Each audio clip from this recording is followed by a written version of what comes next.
Entonces, me da mucho gusto presentarles al doctor José Fernando Huerta Romero.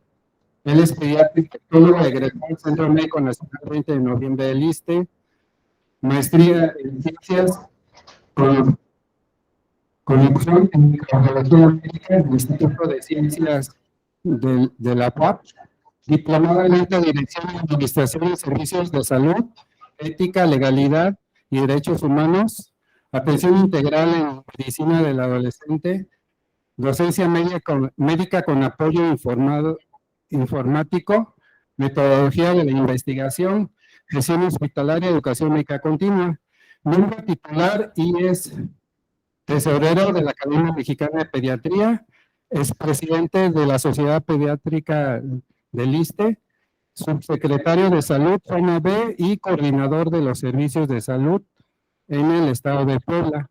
El doctor Huerta me va a hacer el favor de dar la plática vacunas y COVID-19 para que pongamos las experiencias a poco. Le damos un caluroso aplauso, por favor.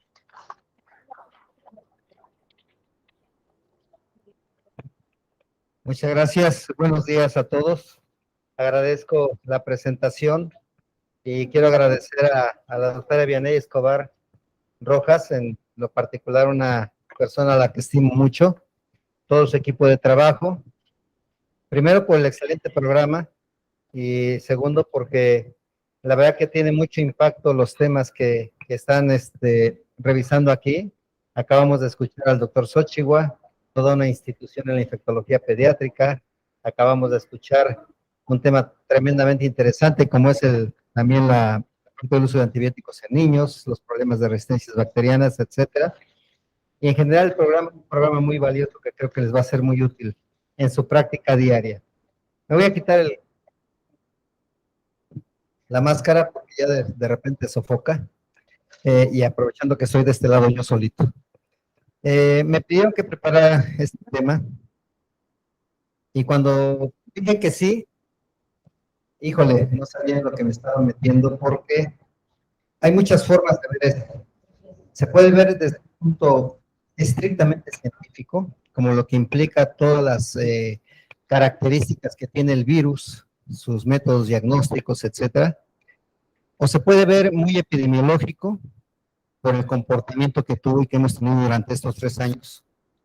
O se puede ver muy humanista, muy del lado humanista, por todas las connotaciones que llevó respecto a las respuestas que como seres humanos tuvimos ante algo que era desconocido, que sigue siendo desconocido y que pegó muchísimo en todos los aspectos de la vida misma. Y algo que vino ya a impactar, digamos, benéficamente a todo esto, pues fue lo de las vacunas. ¿Cómo voy a hacer esta presentación? Aunque no pongo subtítulos en las diapositivas, estos temas son los que habitualmente se van a estar revisando. Primero, en el contexto de lo que significa una pandemia como la que tuvimos y en el comparativo con otras. La situación epidemiológica actual en donde vamos a ver, son pocos los números, de lo mundial, lo nacional y lo que nosotros hemos vivido. Yo ahorita estoy en el estado de Puebla en la Subsecretaría de Salud y tengo la coordinación de los servicios de salud del estado. Y me ha tocado ver desde que empezó esto allá en Puebla en el 10 de marzo del 2020, hasta el momento seguimos trabajando con este tema allá en los servicios. ¿Cómo está la situación? Este es un curso de pediatría. ¿Cómo está en niños y adolescentes? ¿Cómo nos pegó a nosotros esta parte? Las vacunas contra COVID, ¿cuándo llegaron? ¿Cómo llegaron? ¿Qué tipos de vacunas se han utilizado en nuestro medio? ¿Cómo está la situación actual de vacunación en nuestra población? Y el impacto que tiene el hecho de aplicar vacunas contra COVID, cualquiera que sea. Y luego parte de lo que es el tema que me invitaron a dar las expectativas. Y aquí lo veo más desde el punto de vista de reflexión que de adivinar qué nos va a pasar. ¿Sí? Esto es, raya incluso a veces un poquito en la especulación, pero también hay cosas que están muy bien definidas, muy bien identificadas, como parte de lo que condicionó la pandemia. Entonces empezaríamos en este contexto. Históricamente sabemos que la humanidad ha tenido una gran cantidad de enfermedades infecciosas que se han transmitido de hombre a hombre, se han transmitido de población a población, han brincado continentes y se han establecido verdaderas pandemias en prácticamente todo el mundo, ¿sí? Sin embargo, les decía, esta parte de las pandemias la podemos tratar de analizar en estas dos connotaciones, la parte científica, la parte humana. Desde el punto de vista de la parte científica, todos sabemos que la ciencia, el objetivo final es la generación y la construcción del conocimiento. Todo esto se basa a estudios bien sistematizados, bien organizados, con toda una metodología que solamente el método científico llega a cubrir y que permite que a través de hipótesis podamos ir construyendo un método por el cual lleguemos a un conocimiento y ese conocimiento permite y sirva de beneficio para todo lo que es, en este caso, la medicina, la salud del ser humano, ¿sí? Esto es la parte que aporta la ciencia, pero no se queda nada más en saber las definiciones. Sabemos que finalmente toda esta parte de la investigación que conocíamos clásica se puede ir fraccionando la parte epidemiológica, que es lo que se estuvo haciendo durante estos 3 años o se ha estado haciendo, la investigación clínica, a partir de la cual comenzamos a conocer desde 2020 cómo estaba surgiendo la información de los estudios que se iban haciendo desde China, cuando empezaron los primeros casos, y después cómo fue brincando a los diferentes países, y en este sentido se comenzaron a hacer estudios bien sistematizados en cohortes o incluso metaanálisis, algunos de ellos después de medio año, etcétera. Entonces todo esto vino a construir justamente las diferentes áreas de la investigación clínica, la investigación básica, la investigación epidemiológica, que conforman todas las herramientas para construir lo que es actualmente la medicina translacional.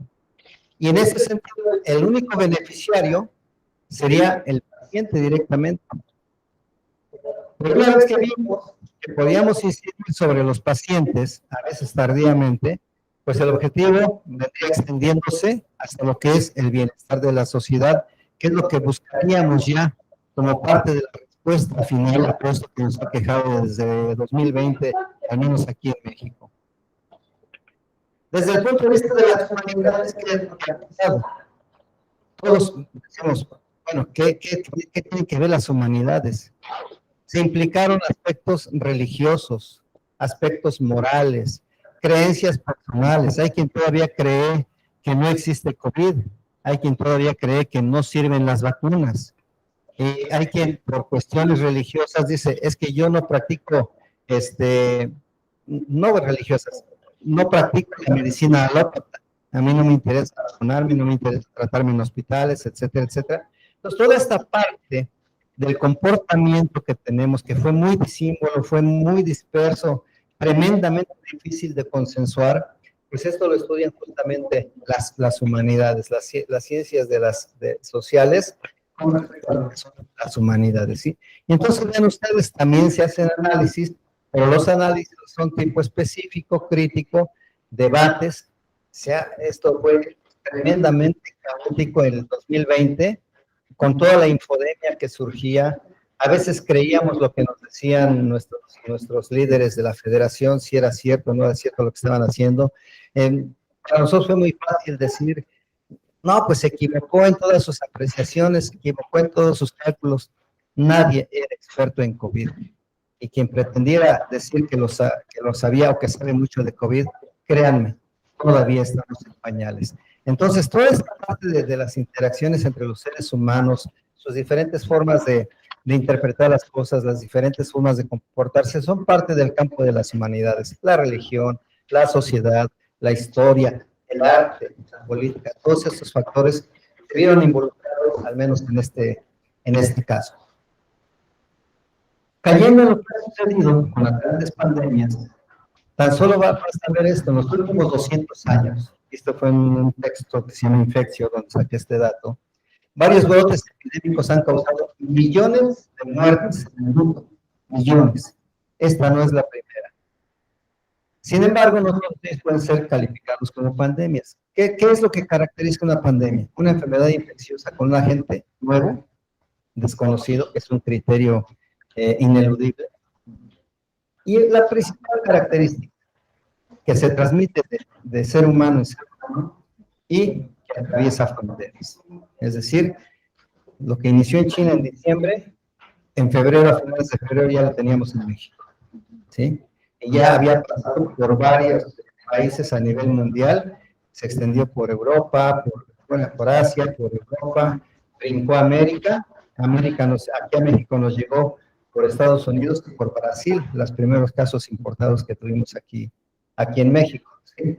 Entonces, hablamos de que hay transmisiones de humano a humano en múltiples países, de múltiples regiones, ¿sí? Le digo, brincando fronteras. Esa es la característica de una pandemia. ¿Qué fue de COVID? Nació en China, se demostró que se transmitía de humano a humano después de haber pasado que si las serpientes, que si los murciélagos, que si ese que se parece al ornitorrinco, ¿alguien me recuerda su nombre? El pangolino, ¿sí? Que se parece al armadillo, ¿sí?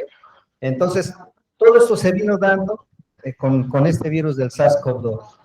Las pestes, ustedes ven en la Biblia, ahí hay descripciones de las pestes, ¿sí? Muchos textos se han venido dando. Galeno, nuestro padre de la medicina, huyó de una pandemia, no la enfrentó y prefirió salir en el siglo II de ahí de Roma y quién sabe dónde se fue. Pero vean ustedes, desde antes y después de Cristo se ha venido describiendo. La primera pandemia descrita, así de alto impacto, la peste justiniana, siglo VI y VIII, que costó varios millones de fallecidos. Era, yo creo que sí, muy difícil que contabilizaran a millones de fallecidos en esos tiempos, sin los recursos que ahora tenemos. Si ahorita nos cuesta trabajo, imagínense en ese tiempo. Entonces se calculaba que si el 30% de la humanidad se murió, que si el 50% de la humanidad se murió, pero era para esas interpretaciones de ese tiempo. Vean ustedes, el siglo XIV y el siglo XVII, la segunda pandemia mata al 30% de la población europea, ¿sí? La tercera parte de la población europea. En China, la tercera pandemia por Yersinia pestis, ¿sí? Se extiende y llega a la India. En la India mata a 10 millones de personas, en India. Entre 1340 y 1720, al menos 10 pandemias más, con más de 25 millones de fallecidos. Si se dan cuenta, no es nuevo. Nosotros en este siglo, quienes hayan estado en salud, los más jóvenes seguramente no, ¿se acuerdan 2009? 2009, México, epicentro de pandemia de influenza H1N1. H1N1, ¿sí? Que posteriormente ya se queda como una influenza estacional y que actualmente es ya raro que se describa un H1N1, pero sí se describe mucho el H3N2, que es lo que nos quedó como consecuencia, a pesar de que existe vacuna y a pesar de que existe medicamento. Cada año tenemos una temporada alta de influenza que inicia el primero de octubre y termina el 30 de marzo, ¿sí? Esa es una temporada, es medio año de temporada alta de influenza. Otro ejemplo de algo que también mató a muchísimos, vean ustedes, la tasa de mortalidad es del 30% de los infectados, tan solo aquí en México, 150,000 muertos en Tenochtitlán, en la isla de la Española, muerte de la mitad de la población nativa, en Rusia casi 830,000 muertos, se extiende por Europa, en la guerra franco-prusiana, que por cierto fue parte del por qué unos países ganan y otros pierden, las infecciones, 500,000 de fallecidos en las guerras. La OMS la declara erradicada en el 67, pero con 10 a 15 millones de enfermos, y de eso si se muere la tercera parte, estamos hablando de una buena cantidad de fallecidos por viruela, afortunadamente ya erradicada, ¿sí? El último caso en Somalia en 1977, y se suspende la vacunación antivariólica. Ya no tenemos vacuna contra viruela. Los que nacimos antes de estas fechas, todavía nos tocó vacuna contra viruela. Los que nacieron después de esto, pues ya no. Entonces, es el problema por ahí, es que en laboratorios de nivel de bioseguridad 3, 4, Instituto Pasteur, los laboratorios de la Universidad de Atlanta, Fuerte Madero, etc., tienen el virus. El virus de la viruela sí existe, ¿sí? Está erradicada la enfermedad, pero el virus sí existe. Entonces ahí los que deben ser los responsables son los que manipulan en los estudios genéticos todo este tipo de virus. Otras enfermedades que también han causado varios 30, 40 millones de fallecidos en el mundo durante toda la pandemia de VIH, que también se extendió por todo el mundo. Tuberculosis ni se diga, también ha matado millones de gentes. Afortunadamente cada vez se presenta menos. Pero llegamos a 1918. Y en 1918, ¿qué surge? Lo que se reporta la gripe española, que es el antecedente previo a lo que tuvimos de influenza en 2009. En 2009 fuimos epicentro de influenza. El antecedente tal vez más impactante es 1918 con la gripe española, que también se le llamó por la cucaracha. Y ven ustedes, nada más me voy a centrar en este punto. Total de muertos, 40 a 50 millones de personas. La verdad que como diría el doctor Pescator, inconmensurable, ¿sí? Pero vean ustedes, en la India 17 millones, en Estados Unidos reportan poquitos, en Reino Unido también reportan poquitos, y esta cepa duró, sin determinarse como tal esta pandemia, alrededor de año y medio, es lo que duró. Para ese tiempo, nosotros llevamos 3 años con COVID. Y las características de esos virus, que me parece entonces de la gripe española, son virus genéticamente lábiles, pueden tener una gran variedad de modificaciones, son altamente mutagénicos, esa es la parte importante, adaptados para evadir las defensas del hospedero, carecen de mecanismos de reparación de esos errores genéticamente hablando, y la corrección de pruebas durante la replicación. Por lo tanto, su composición genética cambia conforme se replica en el hombre y en animales. Recuerden que siempre hay un intermediario, que es un animal, ¿sí? En muchas enfermedades infecciosas. Entonces, de aquí surgen dos fenómenos con respecto a la capacidad mutagénica que tienen. Uno en el que la cepa original se reemplaza por una nueva variante antigénica, eso se llama deriva antigénica. Y la otra en donde cambian o recombinan su material genético, a eso se le llama cambio antigénico. Y eso es lo que caracteriza a muchos virus. Entre ellos también es probable que el virus SARS-CoV-2 pueda tener también estas características. Y ya lo vimos, ahorita estamos en la etapa de Omicron, con las subvariantes, ¿sí? Y estamos hablando de la posibilidad de que las vacunas no den cobertura hacia esas subvariantes, de que los medicamentos no funcionen contra esas subvariantes, etcétera, por esa gran capacidad que tienen todos estos virus de mutar. Cuando terminó la pandemia de la influenza, yo me permití escribir esta frase que la presenté en alguna conferencia, en donde yo resaltaba que la pandemia de influenza H1N1 nos brinda la oportunidad probablemente irrepetible. Otra parte para reflexionar y aprender de los errores cometidos en el pasado con el fin de no repetirlos. Es decir, teníamos que analizar lo que había pasado en 1918, en 1957 que hubo otra gripe asiática, etcétera, y tratar de no repetir los errores que ellos cometieron. Ahora la pregunta, estamos a 2009 a 2023, son 14 años, estamos cumpliendo con esto, nos está sucediendo justamente esto que queríamos evitar, ¿sí? Y por otra parte, para establecer lineamientos a los médicos del futuro, que las cosas se hicieron bien en estas generaciones cuando consultan su historia de la medicina, es decir, nosotros vamos a ser parte de la historia, no nuestros nombres, sino como quienes estuvimos en este momento, vamos a pasar a lo mejor inéditos, pero somos parte de esa historia. ¿Qué hicimos actualmente con esta pandemia? ¿Qué hicimos en la influenza? ¿Qué hicimos en esta pandemia nosotros como personal de salud? Muchos se van a considerar héroes anónimos, y probablemente lo sean, seguramente salvaron alguna vida, seguramente rescataron a mucha gente de entre las personas graves, seguramente atendieron gente en casa, no lo sé, somos héroes anónimos, pero la pregunta es esa, para la historia de la medicina, ¿hicimos bien las cosas o cometimos muchos errores? Lo más seguro es que hayamos cometido muchos errores, esperemos que no hayan sido irremediables, ¿sí? En este sentido. Y esto ya lo venimos realizando entonces, todo esto que ha pasado en este triángulo, en donde están descritas prácticamente todas las pandemias, ¿sí? Y de estas, vean ustedes, este es el Mediterráneo, esta es la parte de Europa en donde a través de barcos llegaban ratas, multitud de ratas transmitían las pestes y las pestes se comenzaban a esparcir por todo lo que era el continente europeo y dieron lugar a grandes mortandades. ¿Sí?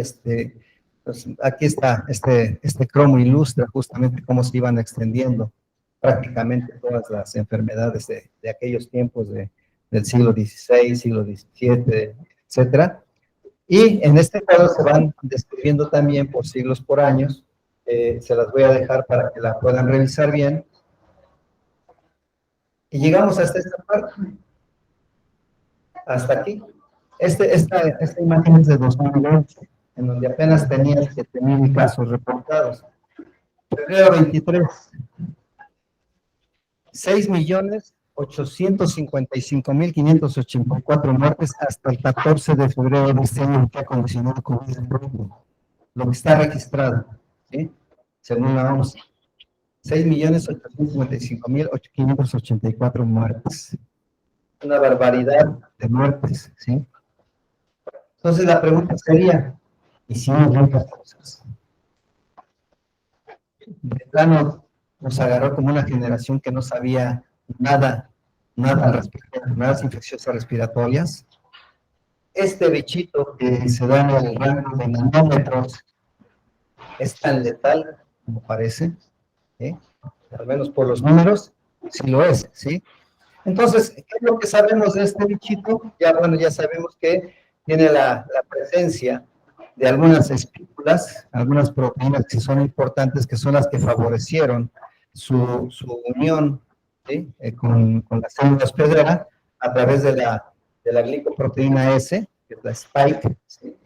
Que se une al receptor tipo AC, que es la enzima convertidora de angiotensina, que se expresa como un receptor, y una vez que lo identifica, se une, se adhiere, comienza a echar mano de toda la parte fisiopatológica que caracteriza al virus y sobre todo la fase de replicación. Aquí ustedes verán en esta parte, y está la referencia aquí abajo, el cómo la partícula viral, esto multiplica por millones para una célula, ¿eh? Esto es nada más un ejemplo ilustrado, por aquí son millones y millones de partículas virales que se ponen en contacto con las células del hospedero, que expresa muchos receptores, ¿sí? Y posteriormente lleva todo el fenómeno de replicación. Primero el desencadenamiento de la vesícula que envuelve al virus, luego la parte de replicación con la lectura de los códigos, la traducción hacia nuevas partículas proteicas que van a dar origen a las diferentes proteínas que constituyen parte del nuevo virión hasta su excreción, tomando como referencia también la participación del retículo endoplásmico rugoso y el aparato de Golgi, para que a través de microvesículas puedan, por exocitosis, estas partículas reproducirse y estar saliendo, y esto sucede con un ciclo de vida constante a nivel celular, y eso es lo que condicionó mucho del daño irreversible, que fue muy difícil de contener, sobre todo el daño pulmonar, o la respuesta inflamatoria sistémica que condicionaba esto, y que en niños fue lo que condicionó mucho del síndrome inflamatorio multisistémico, la capacidad que tienen por una parte de replicarse, y por la otra, que a través de la generación de estas proteínas, también echaban mano de lo que ahora se conoce como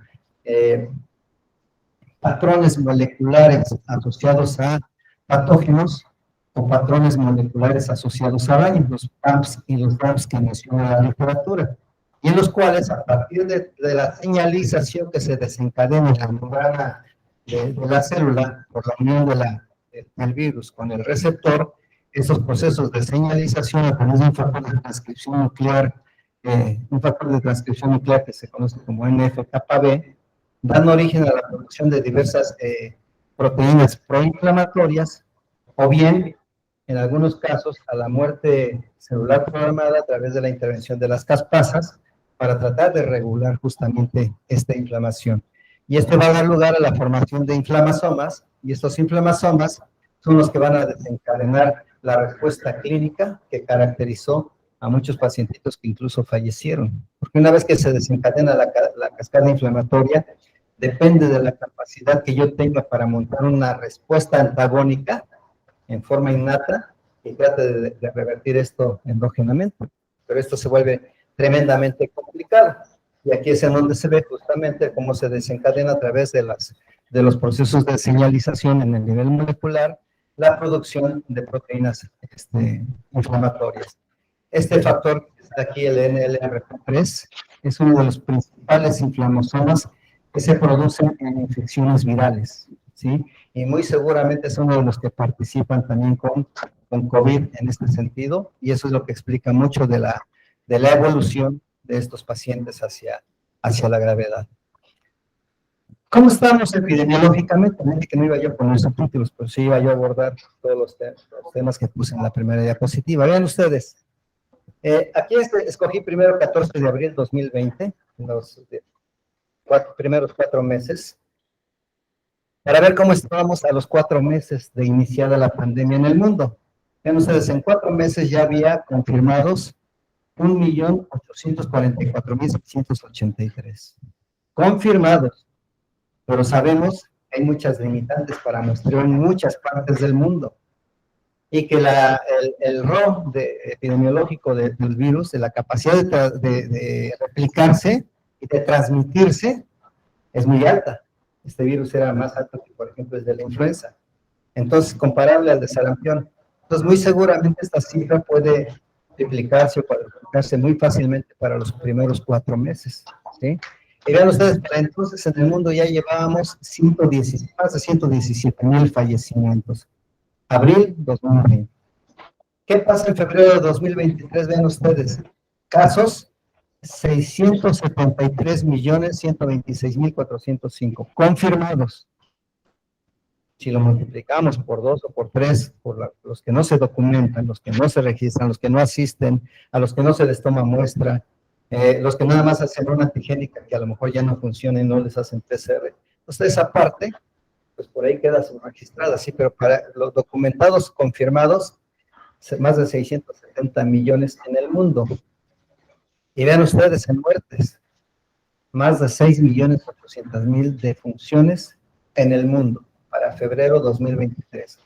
¿Eso qué implica? Que si comparamos este numerito con el que está arriba, vean ustedes lo que incrementó un 36.490% por la capacidad de replicación del virus. Es una barbaridad que ha sucedido en todo el mundo. ¿Pero qué pasa en México? En México, vean ustedes, 30 de abril de 2020, nosotros empezamos aquí a finales de febrero, en Puebla empezamos en marzo, en la segunda semana de marzo. Datos confirmados México para el 30 de abril de 2020, 32.780, con 4.700 muertes. Para febrero 2023, 3 años después, 7.423.000 casos. Significa que incrementamos un poquito por abajo de lo que estaba sucediendo en el mundo, 22.645%, con 332.805 muertes. En este número creo que sí nos fuimos por arriba de lo que se reportaba en el mundo. Eso es lo que sucede en el país. Nosotros en Puebla también le estamos dando seguimiento puntual, les digo, yo lo llevo en el día a día. Para el 30 de abril de 2020 teníamos 676 solamente. De todos los nacionales, nosotros teníamos en Puebla 676, ya con 141 muertes. Esto implicaba una tasa de letalidad elevada. Nosotros llegamos a tener una tasa de letalidad a veces superior al 20%, al 20%, ¿eh? Por 100,000 habitantes. 14 de febrero de 2023 ya llevamos 198,000 casos, más de 198,000. Pero aquí de nuevo volvemos a comentar lo mismo. Ya nos están muestreando, se toman puras antigénicas, hay muchos falsos negativos también ya en las antigénicas. La gente ya no acude a una consulta por una gripa, es una gripa, ya no acuden. Entonces, esto seguramente también es un subregistro que afortunadamente está también por debajo del mundial, pero está por arriba de la nacional para Puebla, ¿sí? Y vean ustedes 17.394 muertes, que implica una letalidad un poquito por arriba del 9%, ¿sí? ¿Qué pasa una vez que nosotros sumamos datos? Y como en todo, siempre queremos ver cómo estamos en el comparativo nacional. Puebla, estamos aquí, y la Ciudad de México, el Distrito Federal, está ocupando el lugar 22, el lugar 25. ¿Por qué pongo el cuadro?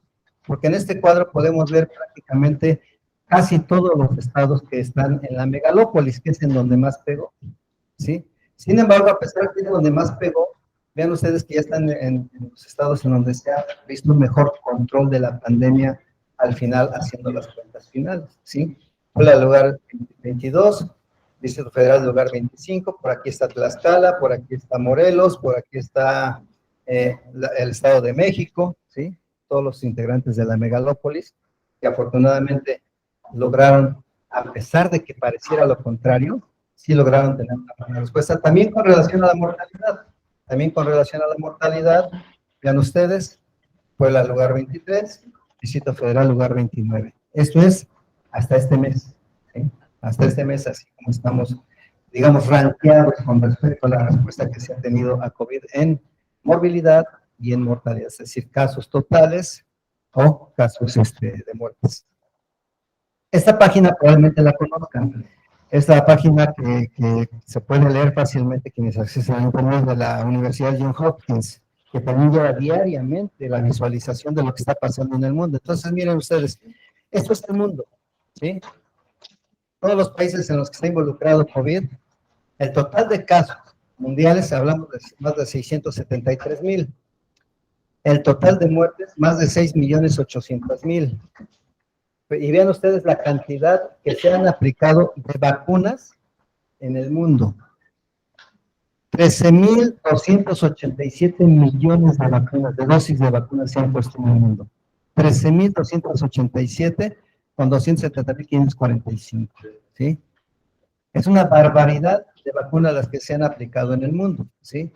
Sin embargo, pues esto se puede ver así, ¿y eso qué me representa? Lo podemos ver en esta gráfica. En esta gráfica, donde esta misma página de Johns Hopkins dibuja las curvas epidemiológicas a nivel mundial, primera oleada, segunda, tercera, cuarta, quinta, sexta oleada a nivel mundial, y representa las muertes que se fueron dando durante estas oleadas. Si se dan cuenta, aunque aquí parece ser menos, hubo más muertes, ¿sí? Por aquí empieza la vacuna, ¿sí? Y aunque aquí ya hubiera más, las muertes son menos, ¿sí? Y de repente vemos que sí hay un impacto visible, o sea, apreciable, cuando comparamos los gráficos antes de las vacunas y después de las vacunas. ¿Qué pasa con México? Aquí está México. Aquí ustedes pueden darle clic y estar buscando el país que quieran en esta página, es dinámica, es muy, muy bonita.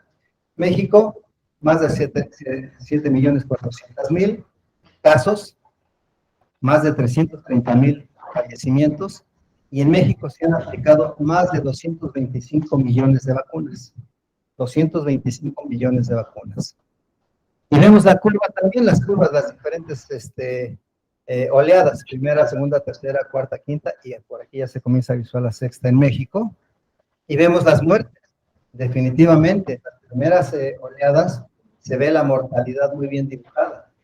Empieza la vacunación, aunque por ahí de repente hay algunos picos, pero vean ustedes, las muertes tienden a ir en franco declive, y también los casos graves y también los casos hospitalizados. ¿Qué pasa en Puebla? En Puebla también le dando seguimiento, primera, segunda, tercera, cuarta, quinta, sexta oleada.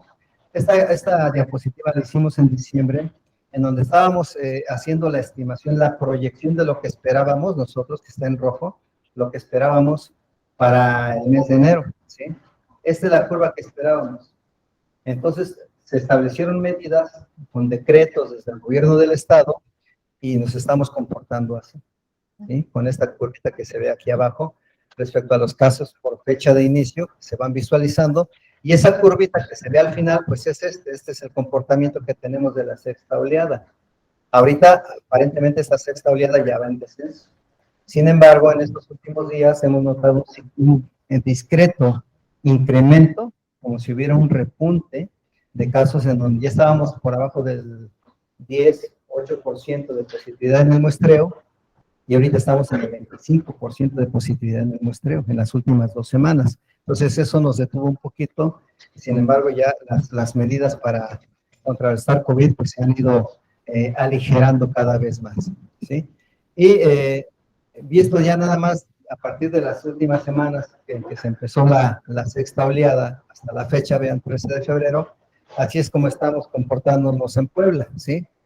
Por incidencia, estamos en el lugar 21, esta es la nacional, y aquí estamos en Puebla, y por aquí está también el Distrito Federal, ya no me acuerdo, ya no lo veo. Aquí está Estado de México,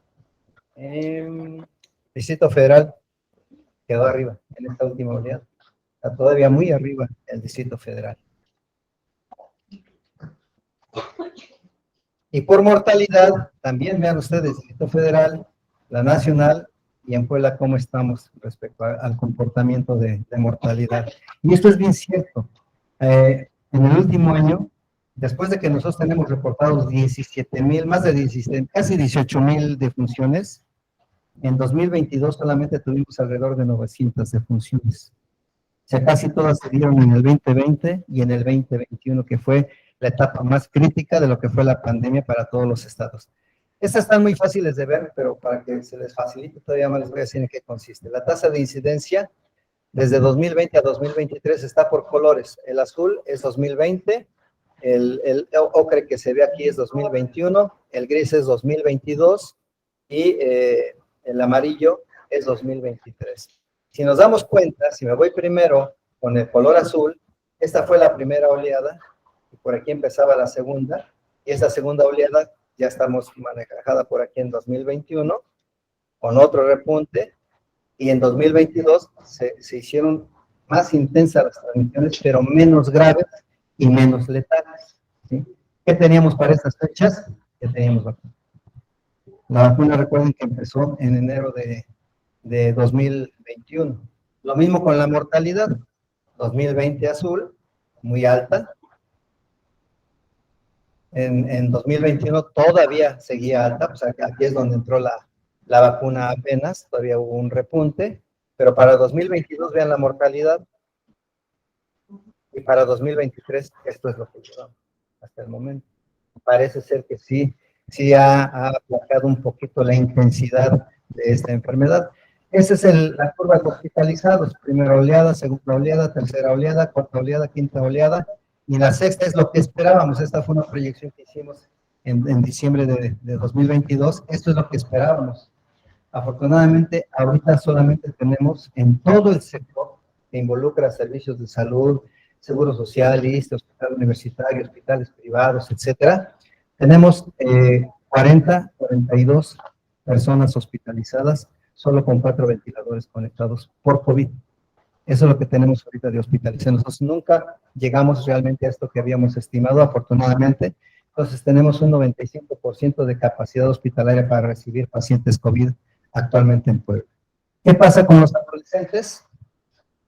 En este cuadro los encierro y de aquí le quito los de 18 años hacia abajo. Tenemos reportados durante toda la pandemia 6,918 casos de menores de 18 años, ¿sí? Y aquí están los rangos de edad: menores de 1 año 789, de 1 a 5,263, de 6 a 10, 1,955, de 11 a 15, 3,600, y de 15 a 18, aproximadamente 6,000. Entonces, si se dan cuenta, los rangos de edad también son importantes para la parte pediátrica, porque también nos permiten visualizar la mortalidad.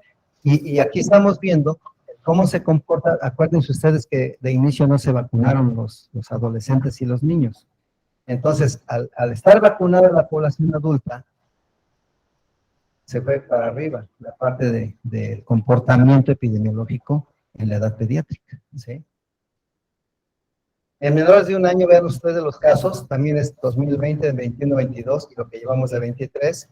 En azul está todo lo que fue 2020, afortunadamente les digo, han sido pocos. 2021 el color ocre, 2022 el color gris, que tuvo sus repuntes muy grandes en 2022, y el color amarillo en 2023. Si se dan cuenta, sí son más o menos notables las partes pediátricas. Tenemos también identificados de 1 a 5 años cómo se van comportando.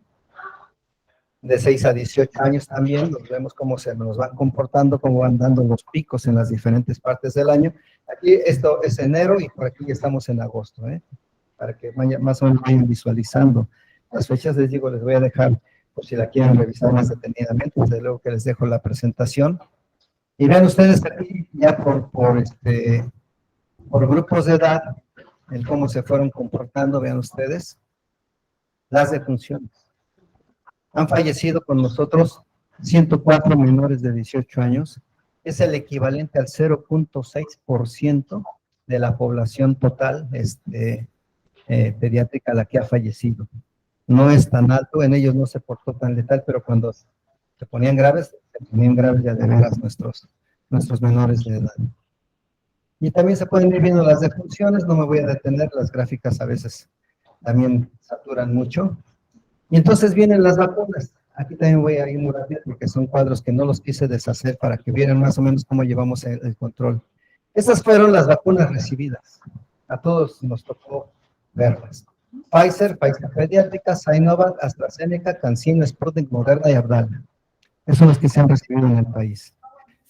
Yo les puedo comentar que Sinovac, que no se usó en niños aquí en México, en Chile funcionó.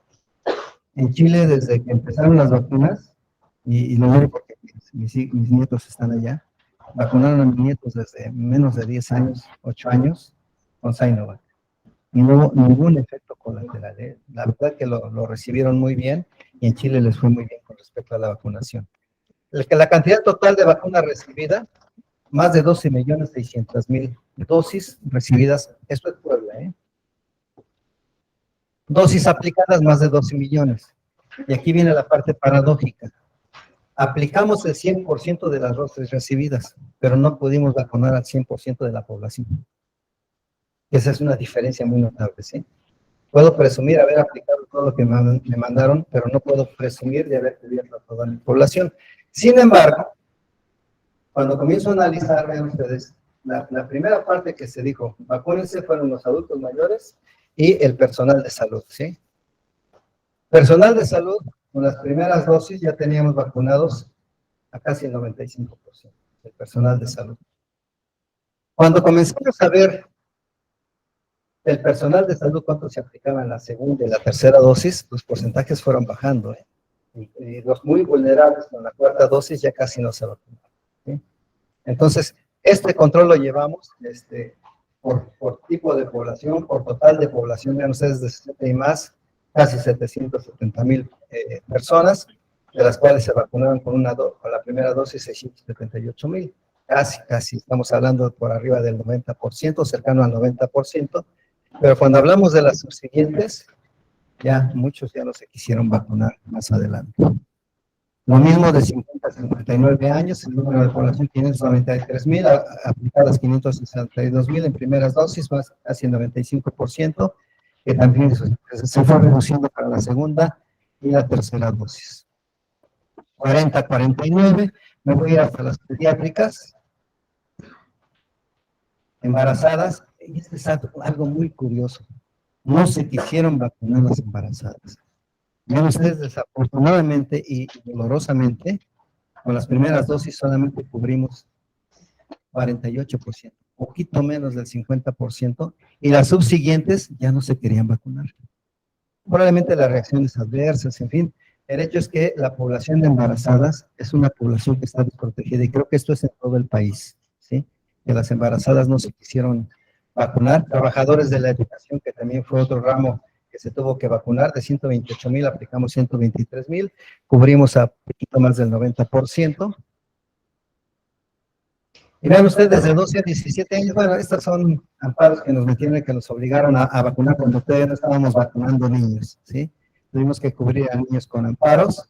Pero vean ustedes, ya el total de la población inicial se vacunó primero la de 15 a 17 años. Con las primeras dosis, miren, no alcanzamos ni el 80%. Los chamacos también son difíciles, ¿eh? Son duros de convencer, duros de vacunar.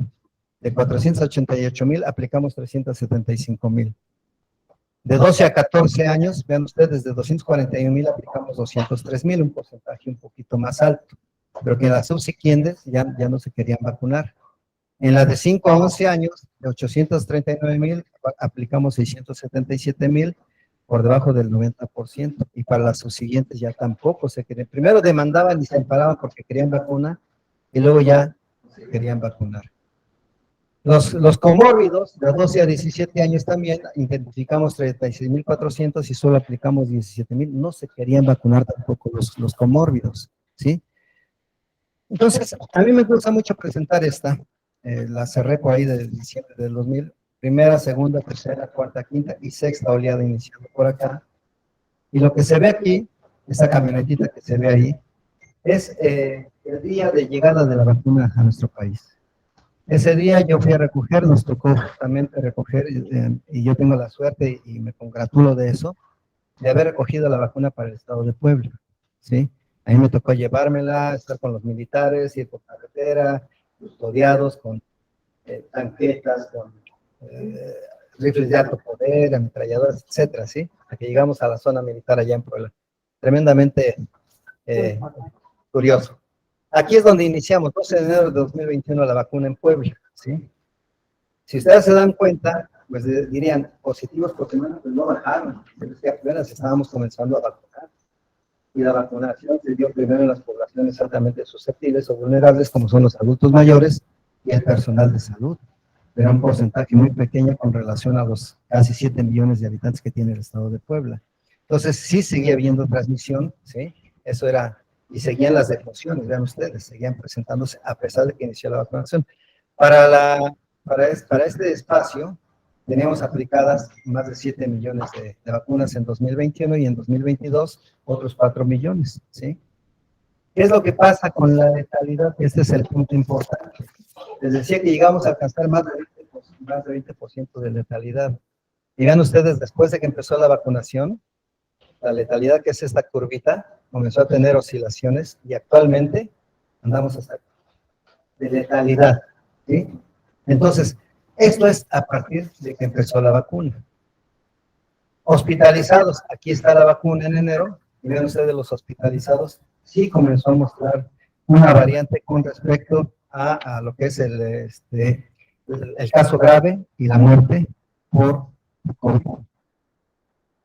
Defunciones, aquí es donde iniciamos, estábamos en defunciones, y vean ustedes, sí se siguieron dando, pero ya se fueron abatiendo conforme iba la segunda, la tercera dosis, y ya veamos en el refuerzo, que ya no es refuerzos, después de 3, 4, 5 dosis, ya no es refuerzo definitivamente, y eso lo podríamos discutir, pero vean ustedes ya la letalidad prácticamente abatida, y todo esto es después de la vacuna, ¿sí?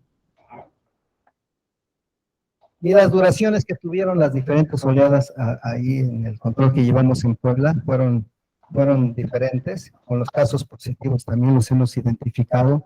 También es un control constante que vamos llevando. Y entonces entraríamos ahora sí a las expectativas, ya en los últimos 2 minutos. Y en las expectativas puse a propósito este cuadro porque hablamos de comorbilidades. Vean ustedes. Defunciones sin comorbilidades, solamente el 28% de los enfermos que no tenían comorbilidades falleció. El resto tienen una o más comorbilidades. Estamos hablando del 70%, 72% de la población enferma con comorbilidades es la que fallece. ¿Y de qué fallece? Diabetes, hipertensión, obesidad, insuficiencia renal crónica. Estas gráficas son similares, pero de diferentes tiempos, y si se dan cuenta es hipertensión, diabetes, obesidad, enfermedad renal, tabaquismo.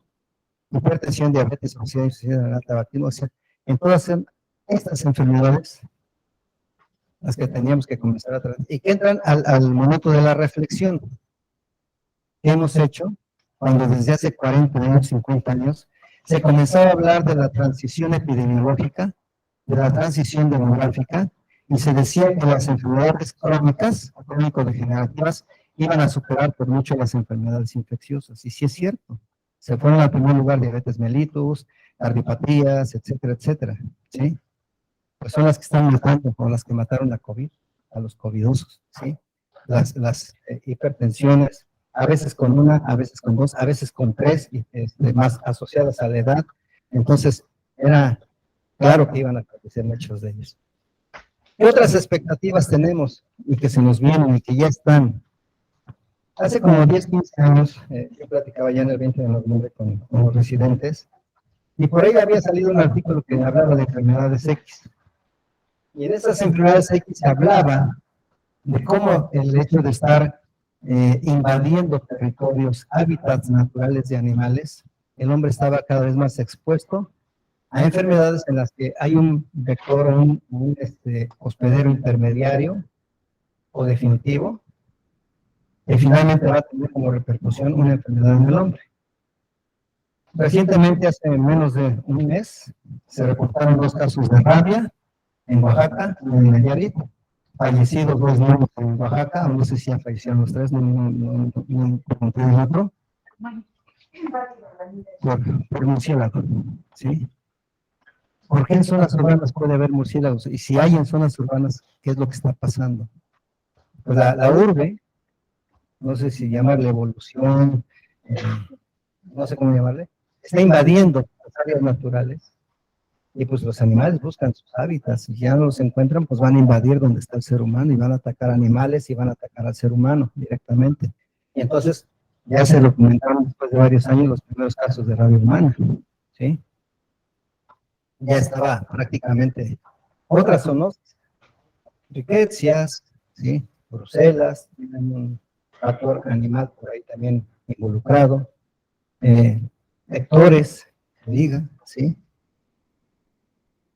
Y otra que podríamos decir que va a la mano paralela a todo lo que hemos venido diciendo. 2050, la OMS calculaba desde 2014 que para 2050 esta es la cantidad de muertes que va a haber, que va a superar las muertes por diabetes mellitus, las muertes por cáncer y por otras enfermedades. Enfermedades asociadas, infecciones asociadas a resistencias bacterianas. ¿Sí? 10 millones, un costo en euros de 66 trillones por año, lo que han estimado. Y yo creo que esto, pues ya se adelantó. Y seguramente va a ser antes. ¿Por qué? Porque de todos los millones y millones que vimos, y por eso era la idea de que los vieran, la mayor parte, cuando menos tuvieron acitromicina, tuvieron hidroxicloroquina, tuvieron, ¿cómo se llama? Otro antiparasitario, se me fue el nombre, ciprofloxacina. En los hospitalizados, meropenem, quinolonas, tigecyclinas, etcétera, etcétera. Una cantidad bestial de antibióticos innecesarios, y eso hay estudios, innecesarios para el manejo de la COVID. La consecuencia va a ser catastrófica, créanmelo, y no quiero ser yo así como que tan caótico, pero así va a ser. Entonces, ¿qué implica esto? Pues que nos sentemos a analizar, que nos sentemos con las autoridades, que discutamos con ellas. No tengo que ser yo el que forzosamente tenga que decir que está bien el lineamiento que marcaron desde la federación. Aquí hay gente suficientemente inteligente como para decir, ¿saben qué? Aguas, no va por ahí el asunto. Hay que controlarlo, sí hay que controlarlo, pero hay que discutirlo. Y en esas mesas de trabajo, pues se pueden tomar muchas decisiones que redunden en beneficio de todas estas personas que han sufrido esta enfermedad. Entonces, yo soy un sobreviviente de COVID, ¿sí? La verdad, y me congratulo de ser un sobreviviente de COVID. No grave, una gripe, ¿sí? Pero yo estoy seguro que aquí hay muchos sobrevivientes de COVID. Levante la mano el que no padeció COVID, el que no padeció COVID. 1, 2, 3, 4, 5, 6, 7. Muy pocos. Si hacemos esto una proyección, la realidad es que COVID, ahorita podríamos hablar de la inmunidad híbrida. Ahora sí, la condicionada por la combinación de la inmunidad natural condicionada por la enfermedad, más la inmunidad por las vacunas. Y eso, por ahí hay referencias que dicen que puede ser un factor benéfico contra las variantes de Omicron. ¿Sí? Pero ahí se los dejo de tarea. Muchísimas gracias.